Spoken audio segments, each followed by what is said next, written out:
Okay guys, तो स्वागत है एक और नई फ्लटर की कोर्स वाली वीडियो में। तो आज हम लोग देखने वाले हैं कि हम लोग की जो मटेरियल ऐप है वो कौन सी डिज़ाइन हम लोग को देती है और हम लोग के पास कौन सी चॉइस, अगर मान लो हमको मटेरियल ऐप नहीं यूज़ करना तो और कौन सी थीम को यूज़ कर सकते हैं और कौन सा डिज़ाइन पैटर्न हम लोग फॉलो कर सकते हैं।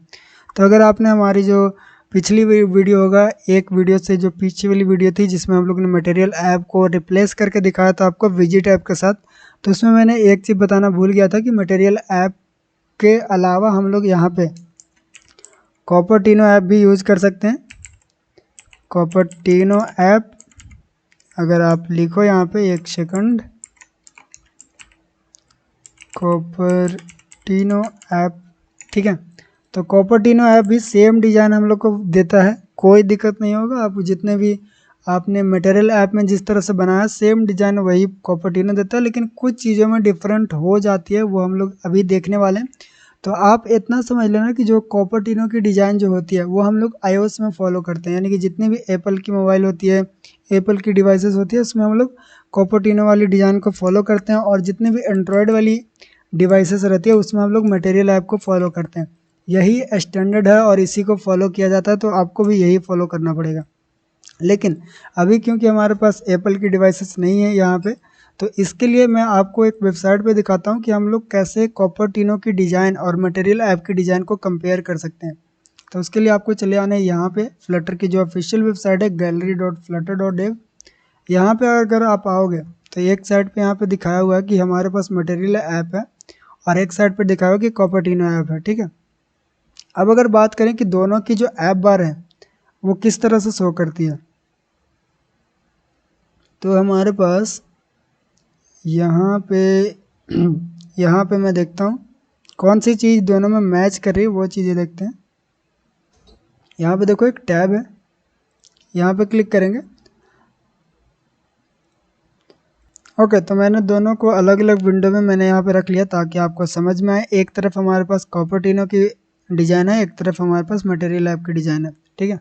तो यहाँ पे अगर मैं दिखाऊँ बॉटम ऐप बार, ये नहीं देखते हैं। बॉटम नेविगेशन अगर देखें इसमें है कि नहीं है, तो देखो सारी चीज़ें रहती है लेकिन उसका नाम चेंज रहता है। अगर मैं बात करूँ मटेरियल में हम लोग उसको ऐप बार बोलते हैं, लेकिन जब हम लोग कॉपर्टिनो में डिज़ाइन करते हैं तो उसको एक्टिविटी इंडिकेटर बोलते हैं। यहाँ पे देखो हम लोग के पास एक्टिविटी इंडिकेटर ऊपर आ रहा है, और इस तरह से डिज़ाइन हम लोग चेंज करते हैं। अगर उसी की बात करें डिवाइडर, तो डिवाइडर से अच्छा हम लोग टेक्स्ट फॉर्म फील्ड को कंपेयर करते हैं। टेक्स्ट फील्ड है यहाँ पे, हमारे पास मटेरियल में जो भी टेक्स्ट फील्ड बनाता है वो इस तरह से हमको दिखता है, ठीक है। लेकिन वही iOS की डिज़ाइन के दिखें तो हमारे पास टेक्स्ट फील्ड कुछ इस तरह से दिखती है। यहाँ पे आप ऐसे लिखोगे तो मटेरियल ऐप में हम लोग को कोई भी यहाँ पे कट करने का बटन नहीं देता, क्लियर करने की बटन नहीं देती है, लेकिन कॉपर्टिनो में हमारे पास बाय डिफ़ॉल्ट क्लियर की बटन यहाँ पे दिया जाता है, ठीक है। ये चीज़ें हम लोग को अच्छी रहती है कॉपर्टिनो ऐप की। तो हम लोग कभी कभी भी मटेरियल ऐप के जगह पे कॉपर्टिनो की भी विजिट्स को यूज़ करते हैं जब भी हम लोग को ज़रूरत पड़े। अगर मान लो टैब को दिखाएं तो यहाँ पे देखो दोनों हमारी टैब है, ये हमारा अलग वाली टैब है। अगर ये वाली कंपेयर करूँ तो इसको, इसमें हम लोग बोलते हैं नेविगेशन, एक सेकंड, बॉटम नेविगेशन, यस। ये देखो हमारे पास ये है मटेरियल की बॉटम नेविगेशन और ये हमारी कॉपर्टिनो की है। दोनों को देखोगे तो ऐप सेम रहती है, वर्किंग सेम रहता है, लेकिन बस थोड़ा सा यूआई में चेंज हो जाती है, ठीक है। चिप की अगर बात करें तो यहाँ पे अगर इसमें भी चिप हम लोग देखें तो इसमें ज़्यादा एग्जाम्पल नहीं दिया हुआ, तो इसीलिए खोजने में थोड़ा सा दिक्कत हो रही है। कॉन्टेक्स्ट मेन्यू देखें तो यहाँ पे देखो कॉन्टेक्स्ट मेन्यू हमारे पास खुलना चाहिए, लेकिन क्यों नहीं दिखा रहा। ओके, तो शायद कॉन्टेक्स्ट मेन्यू हमारे पास नहीं शो कर रहा। और भी बहुत सारी यहाँ पे एग्जांपल आप खुद से विजिट करना और खुद से ट्राई करना दोनों के डिफरेंस समझने की कि क्या। अगर मेन एग्जांपल आपको दिखाऊं तो हमारे पास स्विच की एग्जांपल है बहुत बढ़िया सा, और एक स्लाइडर की एग्जांपल है। देखो स्लाइडर जो हमारी मटेरियल ऐप में इस तरह की होती है, अगर iOS में बोले तो इस तरह से होती है। देखो स्लाइडर यहाँ पे, इसका यूआई बहुत ज़्यादा चेंज है और इसकी यूआई बहुत ज़्यादा चेंज है, ठीक है। तो ये होती है स्लाइडर, और दोनों के डिफरेंस भी हम लोग साफ देख सकते हैं यहाँ पे कि क्या हम लोग के पास डिफरेंस है।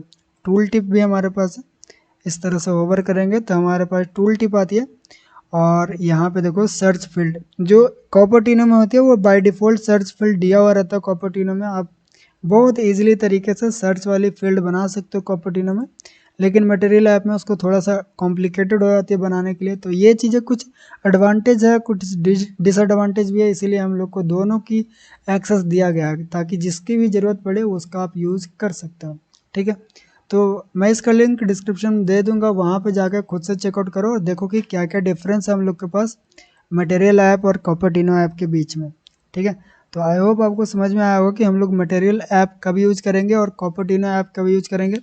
और हम लोग सिर्फ मटेरियल ऐप और कॉपर्टिनो ऐप ही नहीं, उसके अंदर की जो डिज़ाइन है वो भी चेंज कर सकते हैं। जैसे मान लो कि हमको कोई भी ऐसी डिज़ाइन चाहिए जो कॉपर्टिनो की हो, तो मैं यहाँ पर सिर्फ लिखूँगा कॉपर्टिनो जैसे लिखोगे तो आपके पास बहुत सारी ऑप्शन आएगी कि कॉपर्टिनो में आप कौन सी चीज़ें यूज़ करना चाहते हो। जैसे मान लो कि कॉपर्टिनो स्लाइडर अगर लिखूँ तो हमारे पास कॉपर्टिनो स्लाइडर आ जाएगी और हम लोग कॉपर्टिनो की स्लाइडर यूज़ करेंगे। लेकिन अभी फ़िलहाल के लिए मैं नहीं बता रहा, क्योंकि जब जब वहाँ पे हम लोग जाएंगे जिस तरह से, तब हम लोग देखेंगे कैसे कैसे यूज करेंगे। फ़िलहाल के लिए मेरा मोटिव था कि कॉपर्टिनो ऐप और मटेरियल ऐप के बीच की डिफरेंस और दोनों की क्या हम लोग के पास यूआई है वो बताने का, और वो मैंने बता दिया। ठीक है, तो मिलते हैं अगले वीडियो में, बाय बाय।